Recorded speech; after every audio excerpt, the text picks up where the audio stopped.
Largest man-made lake. Normally, if you have a little more water in it, it stretches out about 110 to 115 miles with 550 miles of shoreline. This particular bay, Boulder Bay, this is where the Southern Nevada Water Authority draws the water for the Vegas Valley. They currently have 2 intakes down there. First intake is getting so shallow they are in the process of putting a third intake out into a deeper section of that bay. This one's about 1,200 feet across the top. There's dams, go over 5,000 feet, such a mile across the top, but still not many that are taller than this one.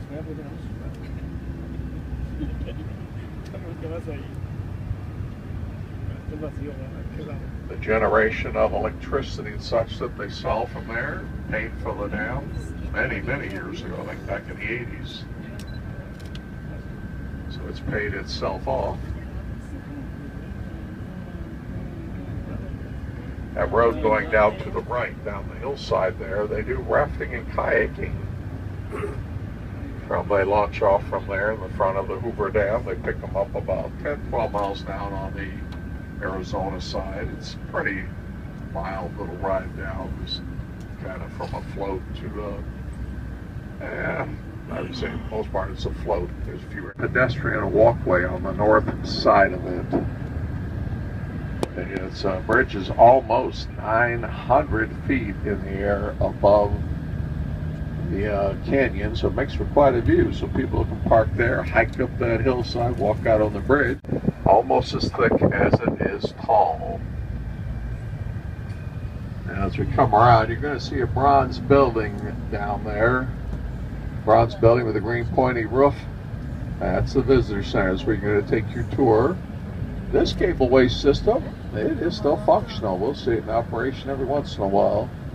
And then the bypass bridge coming up in front of us. See the semi driving over it.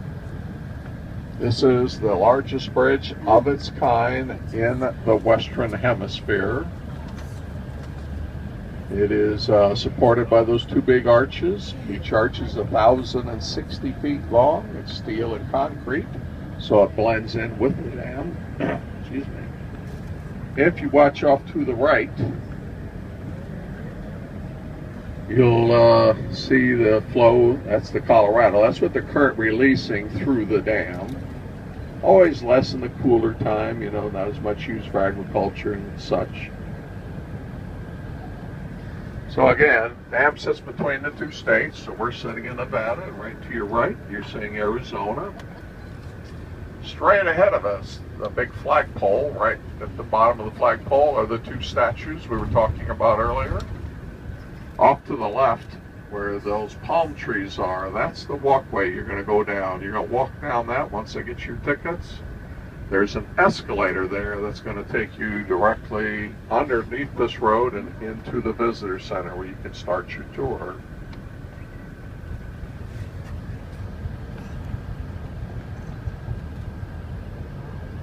So again, we pull in here. I just need you all to stay seated.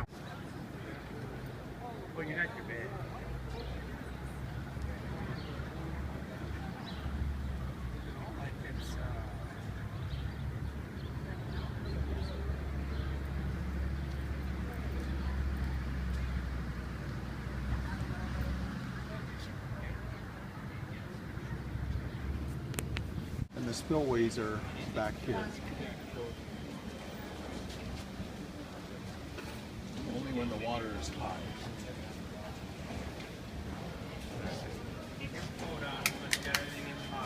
Take pictures. Go up. Relax.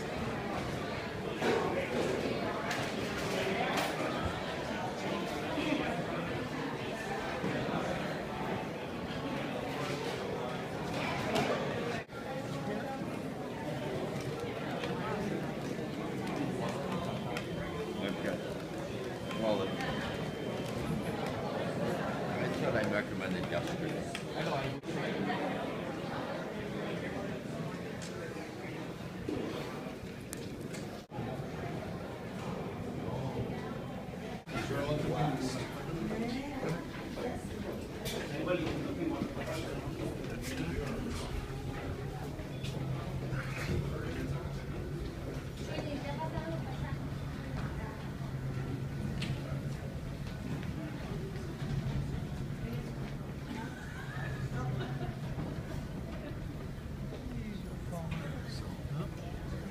water? Well, I don't think there's any water. 25, 30 minutes. We started up in the theater level at the visitor center, climbed aboard 2 elevators, came down 537 feet through volcanic rock. We used the ramp right there behind you. It is represented here on the map in gold. We came out of the elevator, down the ramp, and we are now standing here inside the inner Nevada Diversion Tunnel. Before they could build the dam, 4 tunnels had to be cut through the canyon to divert the water. 2 tunnels are on the Arizona side of Black Canyon, 2 over here on the Nevada side. As you can see outside this window best, the tunnels are 50 feet in diameter, and on average the tunnels run 3/4 of a mile in length. Once the tunnels were lined with concrete, the next step was to get the river into the diversion tunnels. They solved that problem by taking the rock that they mined out in the canyon and they started dumping it back into the river, creating a coffer dam. Eventually enough water or rock was dumped into the river so that the water stopped and changed course through these tunnels and on out past the job site. At the same time, they were building a lower coffer dam to prevent water from backing up into the project. This is where they built the ammonia chiller plant that you saw in the movie that ran the cold water into the concrete. Everyone saw the 10-minute movie upstairs, correct? Was there anything in the 10-minute movie that was not answered for you that I can answer for you right now? Yes? I'm sorry?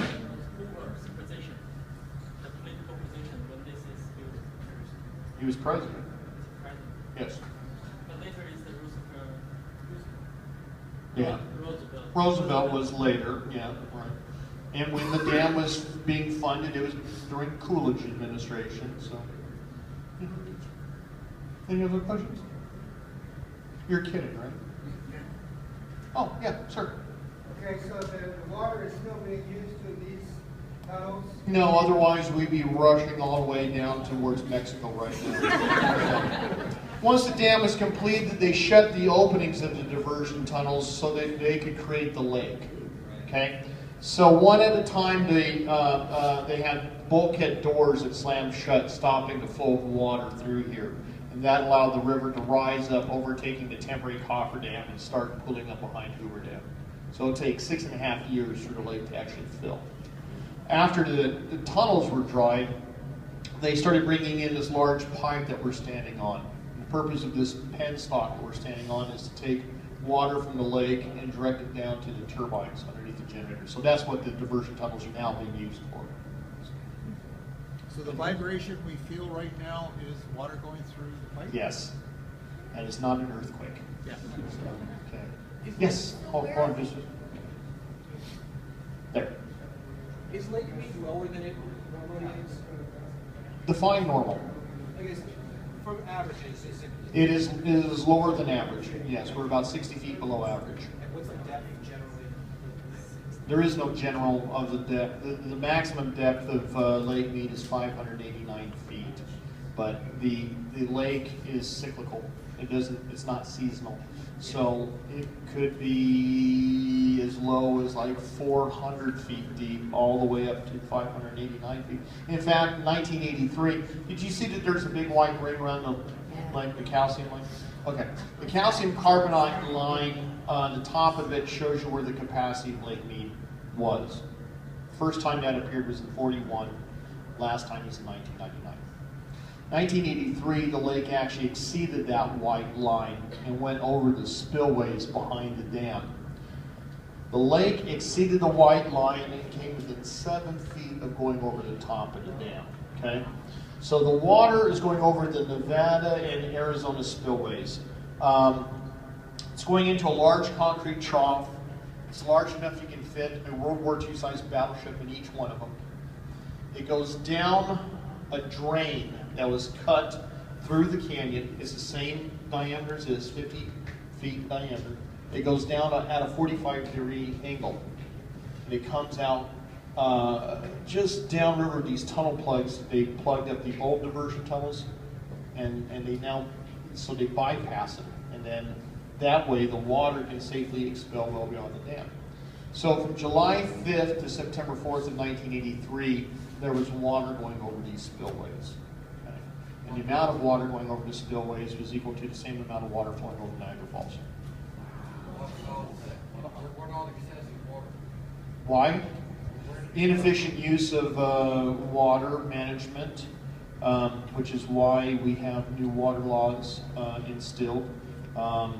200% of average snowpack. It's a comedy of errors, really. And I'll tell you a little bit about that when we go on upstairs. It's going to take 2 elevators to get us upstairs to see the generators. Family, friends. Now remember, we're all going to go to the same spot. It's just going to take 2 elevators to get us there. So family, friends, stay together, otherwise you could end up on a separate elevator ride. If you do end up on a separate elevator, please do not jump from car to car trying to find one another. Just go to the car I send you to, relax, take a deep breath, and enjoy your short vacation away from one another. Okay? We're going to have my friends from Georgia. You're going to follow me out of here first. Keep on coming all the way around.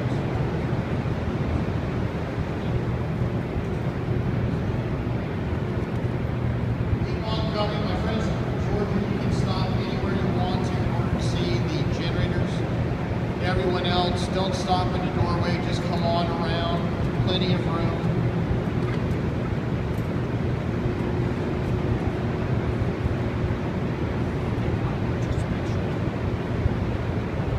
Plenty of room. Okay, we're in. Now, folks, we're standing in the Nevada power plant. And many people, when they come into this room, they look around and they see all this concrete and girders, and they think that they're actually in the dam. We're not actually in the dam. The power plant and the dam are 2 separate structures. If you are outside looking down on the river, you will see a U-shaped building at the toe of the dam. We're standing in the Nevada side of the U. Across the river on the Arizona side is another wing that looks exactly like this one. In fact, if you've ever seen the movie Transformers or National Lampoon's Vegas Vacation or the new GMC truck commercial, yeah, that's not the dam either. That's just an extremely large concrete wall. But 4 feet behind the wall is the dam, and then another 450 feet beyond that is Lake Mead. If you were to drill a hole through 454 feet of concrete, you would come out to the lake. This is also not a good idea since we're roughly 400 feet below the surface of Lake Mead right now. Over here on my left, though, you can see there's sunlight coming in from the windows next to the generators. That's because we're on the dry side of the dam. Remember that there are 4 intake towers located right behind the dam that feed water down those large pipes we're standing on, and from there the water goes down to the turbines. The turbines. Those red things that you see, those are generators. A turbine is a part of the generator, okay? So the turbines are about 4 stories below the floor line down there. The water hits the turbine, it spins a shaft. The shaft spins a rotor, produces electricity. The water's released, okay? The first generator to be turned on was N2. You know what, I should probably never say never because I don't know. The dam's going to be around for about 2,000 years. I have no idea what they're going to do in the future.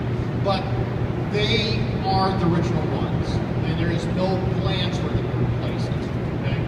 The first generator to be turned on was N2, Nevada 2. It began producing electricity for us back in the, October of 1936. And the last of the 17 generators is also in this room. It's at the very end. Nevada 8 began spinning in December of 1961. Now, part of the reason why it took 25 years to put in 17 generators is because at the time of construction of Hoover Dam, no one had ever built generators this size before. So you cannot call up Alice Chalmers or Westinghouse or General Electric and order a pre-made stored water for times of drought and control flooding along the Colorado River. That's it. Okay. We get 90% of our water from the snowmelt on the western slope of the Rockies, almost 1,000 miles upriver. And if that snowmelt is not enough to meet the demands of the farmers down in Southern California, we supplement their water using water behind the dam. Now we control how much water is being released released downriver through the generators. So only when there is a need for water and electricity do we turn on those generators, not just electricity. So then the next obvious question would be, why are the generators here? They pay the bills. California cannot come up with the money needed to build the dam. Congress authorized treasury funds to build the dam, but only if the power companies in Southern California would sell the electricity added to generators to repay the loan back to the Treasury Department with interest. And the final payment on the dam was made on May 31st of 1987. Okay? So, for the first 50 years, there were 3 entities running this power plant. The United States government, or Bureau of Reclamation, Los Angeles Department of Water and Power, and Southern California Edison. So going back to your question earlier, each generator originally went to its own specific community. And each community would use that generator as their own special little power plant. So whenever they needed electricity, on goes the generator. When they were done, turn it off. Made very inefficient use of the water. That's why back in 1983, part of the reason why they had that problem is that if you found now, 2020 hindsight, that if we would run those generators 24 hours a day, 7 days a week, about 2 weeks prior, we probably never would have had water going over the sides. So now, since it is now all over government control, we now have a better way of controlling the water, making it more efficient. Now, all the electricity coming out of these generators, by the way, because we are the United States government, we can't run on a profit, and we can't undercut private industry. But the unique thing about the dam is that all the revenue we collect out of these generators, they stay right here at Hoover Dam for operations and maintenance of the dam, which means that no U.S. tax dollars are ever used here in this facility, completely self-run by them. One final thing. Many people believe that the whole reason for putting the generators here was to supply electricity for the casinos in Las Vegas. Also not the case. Since California was the main debtor and they were the ones who paid off the majority of the loan, they get the lion's share of electricity. 56% of the power heads down to Southern California. 19% goes to the state of Arizona. The remaining 25% stays right here in Southern Nevada. Las Vegas only receives about 3% of electricity, and of that 3%, none of it is allocated to the Strip. So the casinos have to find somewhere else to get their electricity from. All right, I need to get up in front with my friends from Georgia. We're going to head back down the tunnels to the elevators.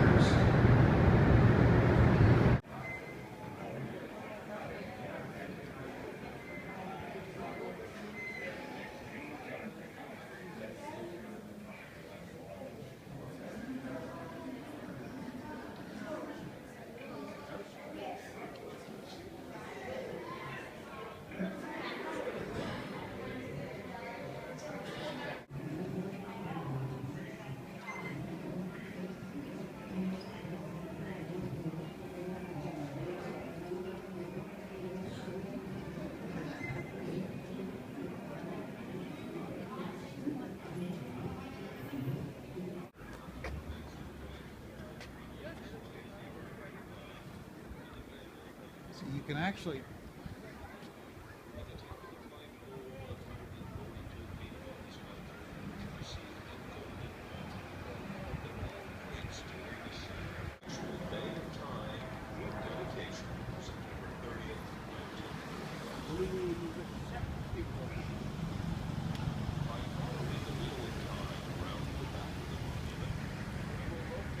that's where the water is coming out of the generators. Like you can see the swirl. The generators are running. Yeah. So this, both sides of the generating house, we're now on the dam, solid concrete. Right.